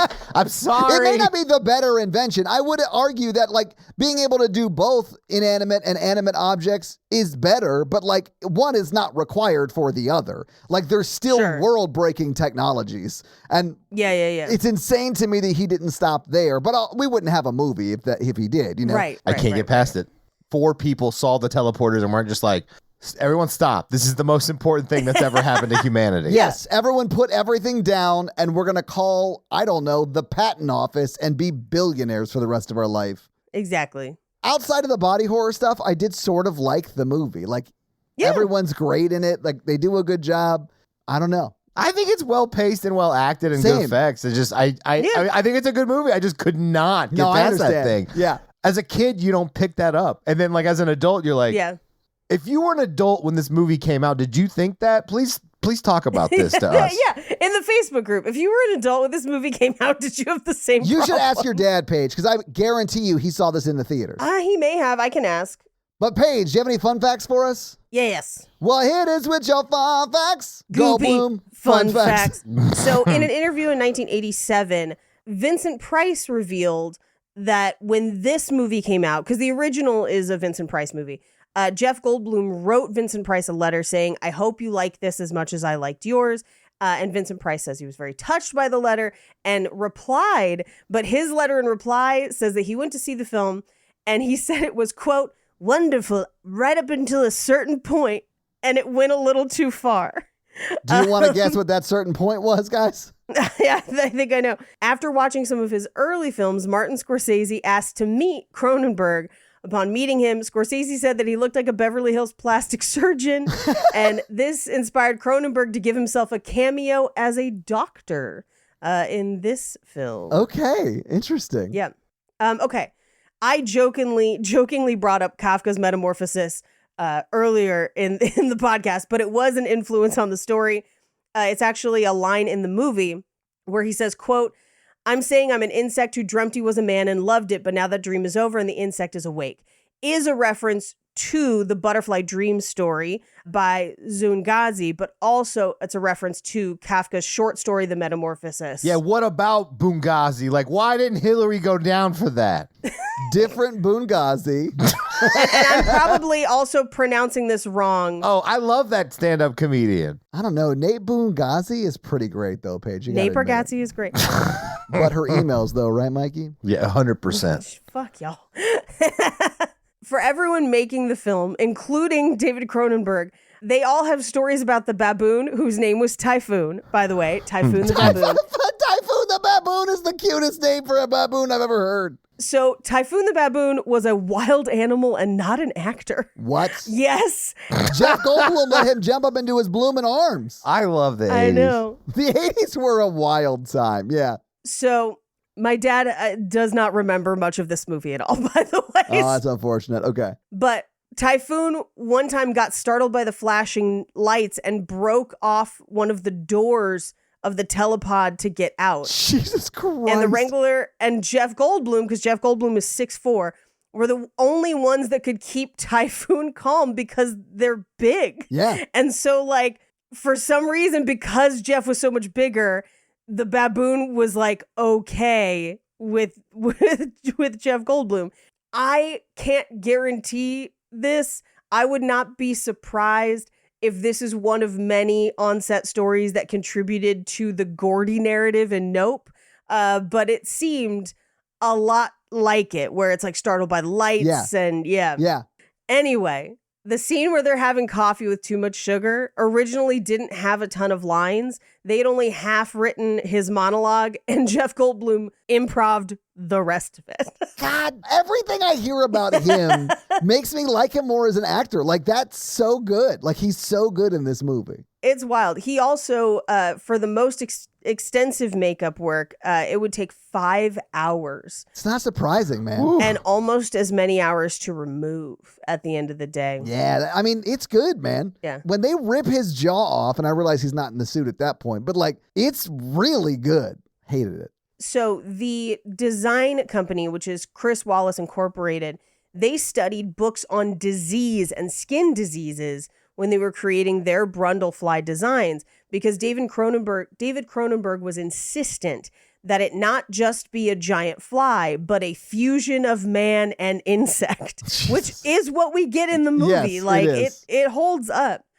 So David Cronenberg was kind of surprised that when this movie came out, many people, critics in particular, saw this movie as a cultural metaphor for AIDS, which I think is really interesting. Oh, yeah, that was going on at the time, obviously. Yeah, I can sort of see that. Yeah.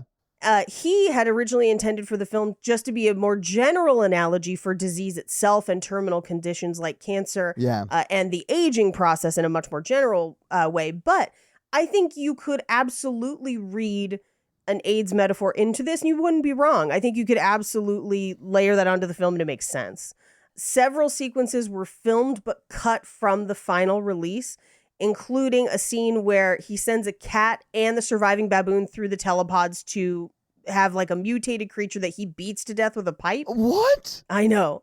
Then another scene where he climbs outside the building as an insect limb emerges from his side, and an alternate ending in which she has another dream of her unborn child, this time as a baby with beautiful butterfly wings. Oh, I mean, he wasn't at all a butterfly, but okay. But her butts fly. You know what I'm saying? The fly's vomit was made from honey, eggs, and milk. Oh, that shit was so gross. Well, honey, eggs, and milk is basically just like a muffin, so. Yeah. So even though this script was extensively rewritten, Charles Edward Pogue still receives on-screen credit for the screenplay. Cronenberg actually demanded that he receive credit because he basically says he never would have known how to write the script if not for the original version. And he, even though he heavily adapted it, insisted that credit still go to Pogue, which is actually very, very cool, I think. That is really cool, yeah. It's rare, I would say. Did Pogue write the original movie that was based on the short story?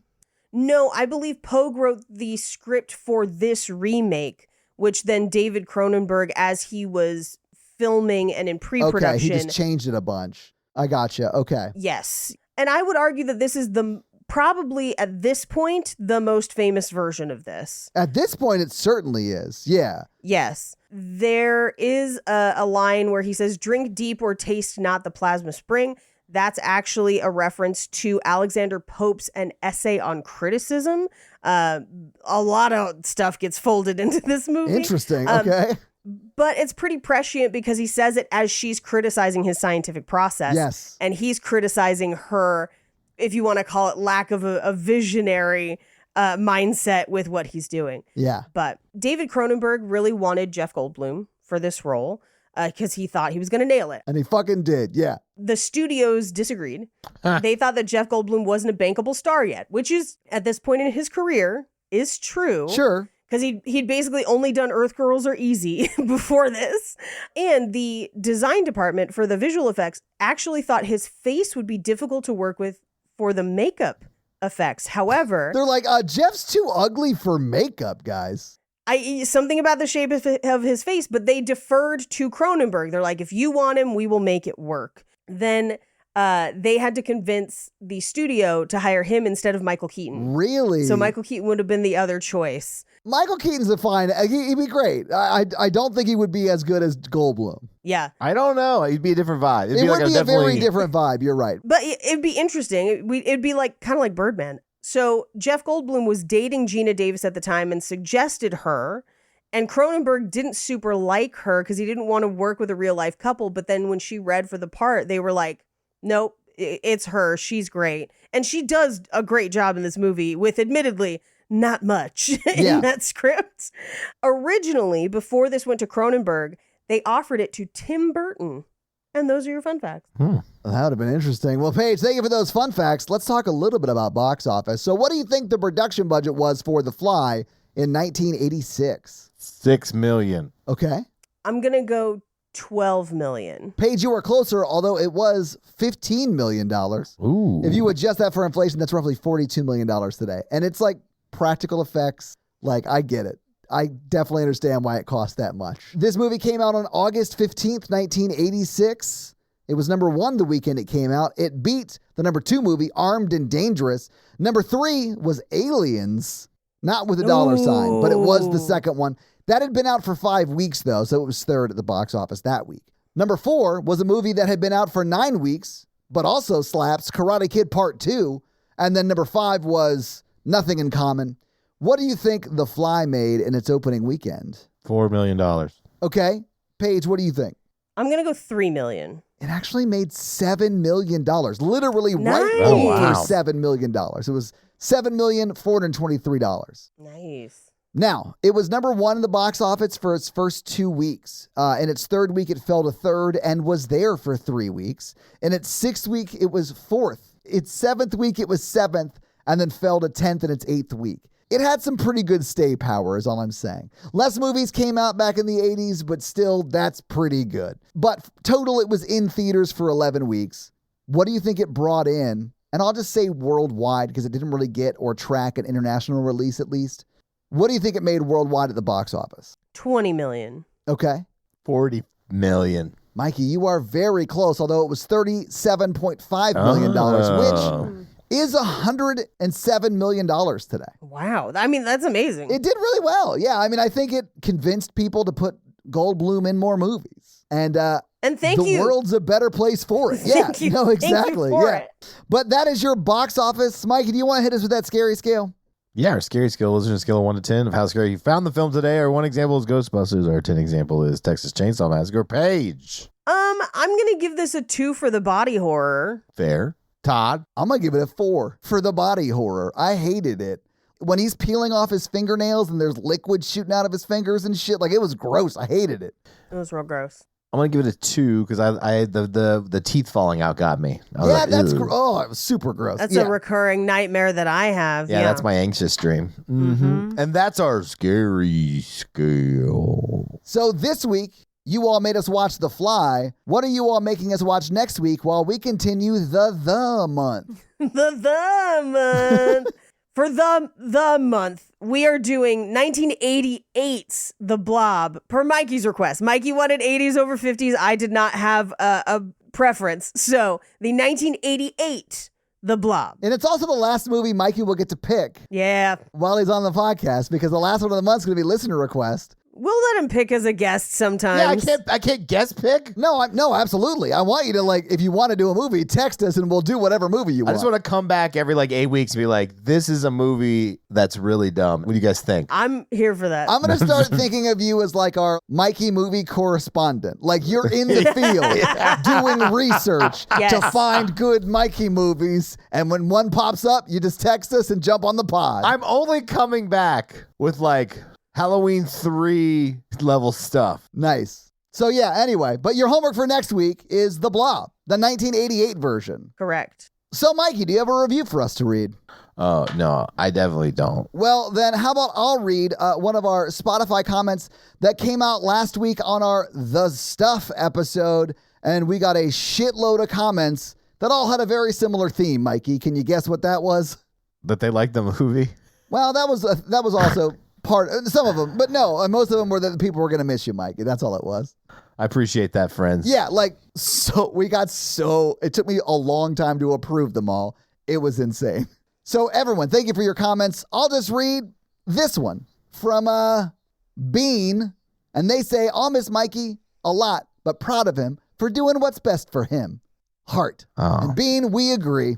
And thank you for leaving that comment. Mikey, whose review are you going to read this week?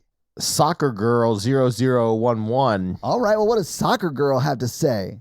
came here to say I immediately went out to buy jalapeno honey hummus. Ooh. After that one episode, you talked about it, and it did not disappoint. Nice. Thanks for the rec, Mikey. 5 stars. Heck yeah. Gotta love hummus. Jalapeno honey hummus. Yeah. Well, thank you so much, Soccer Girl, for that 5-star review, and Bean for your comment on Spotify. And if you want to have Mikey read your 5-star review, you have 1 week to get it in. And if you want to have me read your Spotify comment, leave us a comment on Spotify, and we will do that. Yeah. So, guys, if you like this show but want to hear this power throuple on another movie review show about romance and romantic comedies, check out Romancing the Pod, where Mikey, Paige, and I break down and make fun of romantic movies. It's a lot of fun, guys. Check it out. If you want to follow us on social, please do. We are at Horror Virgin or online at horrorvirgin.com. If you want to follow us all individually, you can do that as well. Paige is at Paige Wesley on Twitter, or Rampage Wesley everywhere else, including TikTok. Mikey is at mrandolph24, and I am at Todd J. Awesome. If you like the show so much and you want to help financially support it, please do by going to patreon.com/horrorvirgin, where you can get a lot of great levels and a lot of great stuff like bonus episodes, director's cut episodes where they're a little bit longer and you get them actually a day earlier than the regular feed drop. We do a lot of great things like listener requests and stuff like that. So guys, check out the Patreon and help support the show. If you want to financially support me, but not Todd, just look me up on Venmo. If you can't financially support the show, that's understandable. That's fine. But if you want to hang out with us on the daily, join the Facebook group at facebook.com/group/horrorvirgin. We also link it like once a week. So just find it there and join the awesome Facebook group. Literally, we're in there talking every day. It's awesome. And guys, we got a P.O. box. So if you want to send us some love letters or whatever you might send to a P.O. box, it's actually not a P.O. box. It's like a regular street address. It's pretty awesome. It's 6688 Nolensville Road, number 108-34, Brentwood, Tennessee 37027. So send us some stuff. Yeah. And if you want to check out our Twitch stream, we're at twitch.tv/Todd Awesome, where we will be playing horror video games. So if you have always wondered what it would be like to watch me get scared, you can now do that on Twitch while I play these horror games. It's twitch.tv/Todd Awesome, guys. Check it out. It's a lot of fun for you. Not a lot of fun for me. This episode brought to you by Tia, and Tia's teenager's been like driving her crazy. So how is Tia's teenager driving her crazy this week? She's actually turning into a butterfly? Honestly, like, there's worse things you could become, I suppose. Yeah. But we appreciate your support, Tia. This episode also brought to you by Jonathan, and Jonathan wants me to make you guys watch this video.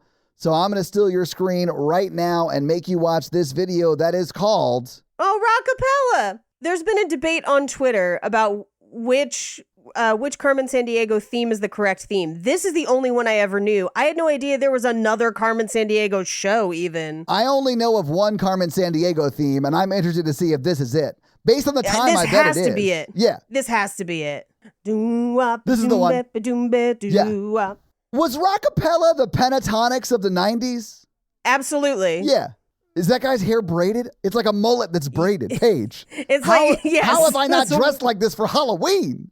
It's wild. Can I tell you why I love the 90s, Paige? Why? TV theme songs had second verses, and they slapped. She goes from Nashville to Norway, Bonaire to Zimbabwe, Yeah, Chicago. she knows all of it. I like, once they start listing stuff, I'm like, I don't remember all the countries. My favorite part of this music video, that's just them performing the song live, is every time it goes, Carmen Sandiego, it gets like really close on the singer's face, and he's like, this is the most famous I'll ever be. Right there, right there. He's got a crazy braid too. I know. But listen, I love when Pentatonic comes up on my YouTube algorithm. I'm like here for it. Anyway. They need to do a cover of the Carmen Sandiego theme song. Guys, what are you doing? At least get Superfruit on it. Anyway. Hell yes. But Jonathan, either way, thank you so much for the support. We now return you to another episode. Actually, what I think is the third to last ever episode, right? Second to last? Second to last? We got 2 episodes left after this. So there's this episode and 2 more. That's right. The 13th, 20th, and 27th. The 27th is your last episode. So yeah. We're going to, I guess, draw the Patreonicals to a close with Mikey's tenure. And figure out something new to do. I mean, we'll still announce your names at the beginning of the episode. We just won't do the closing Patreonical stuff. Right. Look, because the creative engine that thought it up and required us to do it for 4 years or whatever is leaving the show, and I will not be punished this way for my friend quitting. This is a dumb bet that spiraled out of control between me and Paige, and But goddamn it, you won, Mikey. You did win. I said I could do some real stupid shit, like put them all in a story that doesn't make any sense, and more people would sign up for Patreon. He wasn't wrong about it. Anyway, here we go. Mikey, what's going to happen this week on the Patreonicals? Yeah. They're in Dinotopia. They are. And it's a utopian cyberpunk / dinosaur advance. There's a shield dome. It's the last bastion of hope in humanity. And the outside, there's Terminator Men's, there's Evil Isaac, there's zombies from the Sunny D virus, all of that stuff. So many things are coming together. It's like almost like a second Endgame movie. Let's do some expectation dropping. Yeah. I mean, there's no way that this isn't going to be as good as when Robert Downey Jr. snaps and saves the world. There's no way Mikey hasn't been building this up for years to have that payoff. And when Captain America finally gets to go back and have that dance. Good luck, Mikey.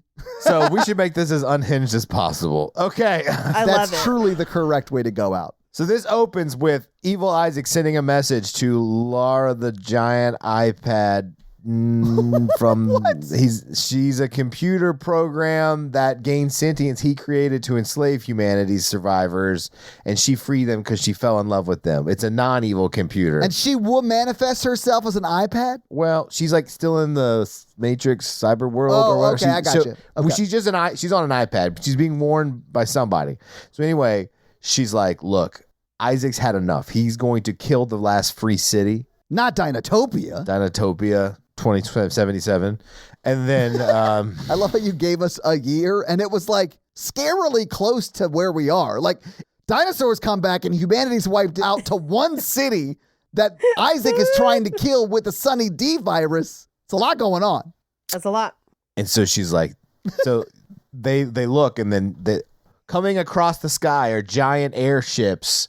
Evil Isaac himself, the real Sunzi, who is evil, the laddie child, is actually with Isaac. You didn't see that coming because I just made it up. And he's a cyborg creation / clone of Evil Isaac. No one's impressed. It's fine. Oh, tell me more.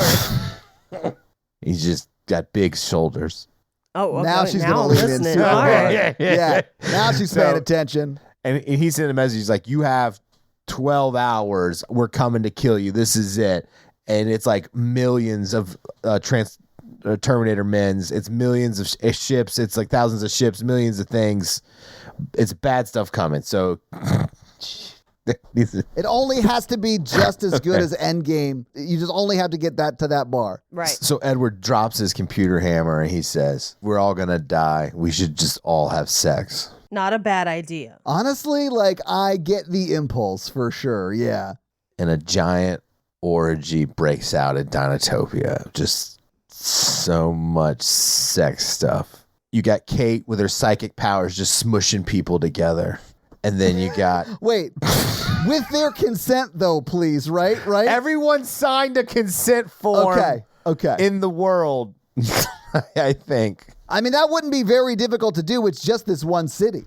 Erin has her bow and arrow Hawkeye stuff, but instead of piercing airheads, it's just dildo arrows that she's shooting at people for pleasure. And then... For her pleasure or for their own pleasure? Both. She's just a giver. And then, a giver of dildos, literally. Yep. I have one very important question. Is she shooting them for them to catch or for them to receive? If and you catch my drift. No, man, she's Hawkeye. She's getting it right in the holes. All the holes. All the holes. Okay. Consensually. I love that this is how you wanted to end the Patreonicals. This isn't the last episode. This is the third to last episode. What is that, the penultimate episode or whatever?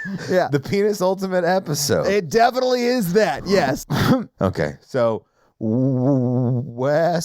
Wow, he must be really enjoying the orgy if he said like that. He's a transformer. So he's getting his oil changed. Oh, yeah, baby. Change my oil page. Why am I in this? Oh, yeah, sorry. Well, he hadn't said the name of the character that was changing his oil, so I just went with you. I'm sorry. Boezy's having... Boezy and Allie didn't join the rest of the orgy. They're just having traditional two-legged sex. And yeah, but it's weird because there's a record playing. I'm Boezy on Sunday morning. Yeah. But they have sex so good, it turns her back into a mermaid. Damn, how wet did she get? I ain't never had sex so good. And now he's carrying 300 of her eggs. Wouldn't that be a seahorse? Shut up. There's not enough research. Maybe they do. Yeah, there's not enough research. You're right. Wait, wasn't Boezy a jet ski? And isn't that more or less a seahorse? No, Wes is a jet ski. Sorry, my bad. I'm sorry, Wes. I'm sorry. Hey, I'm pretty sure jet skis lay eggs. Yeah, they fly south for the winter. Paige, clearly they leave sea doo-doos. Fucking stupid.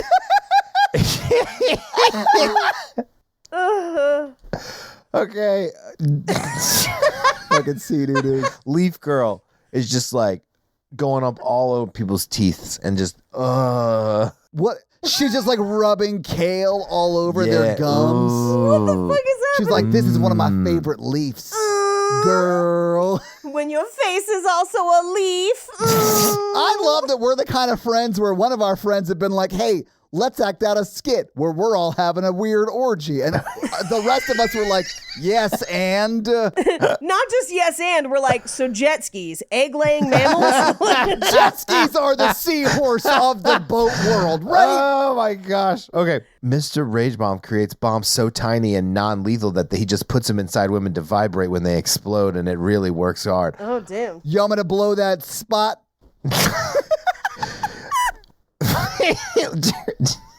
Jeremy with his laser vision is not using it because it's deadly, so he's just having traditional missionary style sex. Great. And he has his eyes closed because he's a gentleman. Yeah. Wouldn't he do doggy to keep people safe? So he's not looking at them eye to eye? Paige, all guys look down during doggy sometimes. Oh, okay. Where am I supposed to look if not those cakes? At the ceiling, Todd. You have laser eyes. The ceiling, because he could just stare out into the middle distance and not hurt anybody. Man, I would hate if I had to, if I couldn't look during sex. Like I could only use my periffs or I'd kill her. Periffs? You only look up in doggy if you're really checked out of the relationship. Wait, what? Like you're just looking up, you're not looking. You're like, oh, it's another day at the dog house or whatever. What? Yeah. River Moon is handing out essential oils and condoms and lubricants, all holistic. Great. Someone's keeping a lot of safe. coconut Love oil. It. Yeah. Sex Caliber Bones a lot. Finally lives up to his name. I was going to say, oddly, sitting it out. No, he's got a power glove. Does it vibrate like the Winter Soldier? It does everything. Nice. It's got a fist that comes out of the fist that's a smaller fist. It's got alien mouth fist? Yeah, but for sex. So when you say deeper, it can. Vixen Avery has a laser gun, so she puts that down to join the orgy. Fun fact, laser guns lay eggs. Madeline is doing cartwheels sexually onto different arrows of... As in, when the cartwheel goes around.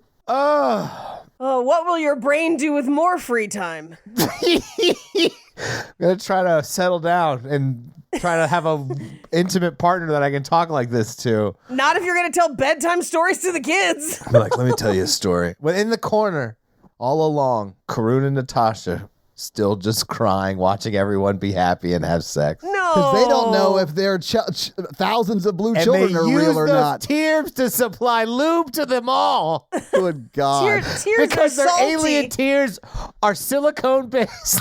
Amazing. So they can do it in a hot tub. Wonderful. And that's the end of the episode. I have to say, Paige, when Mikey said last week that he was going to make this episode an orgy, I thought he was joking. I did not. I was pretty sure that he was trying to bring the Patreonicals to completion.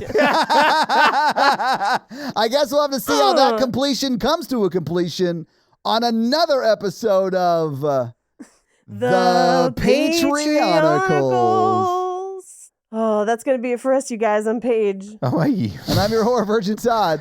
Keep it ooky spooky. Yeah. Have a great week. Bye. He could have just been Bezos nerds. He could have just teleported objects and made money. I don't understand.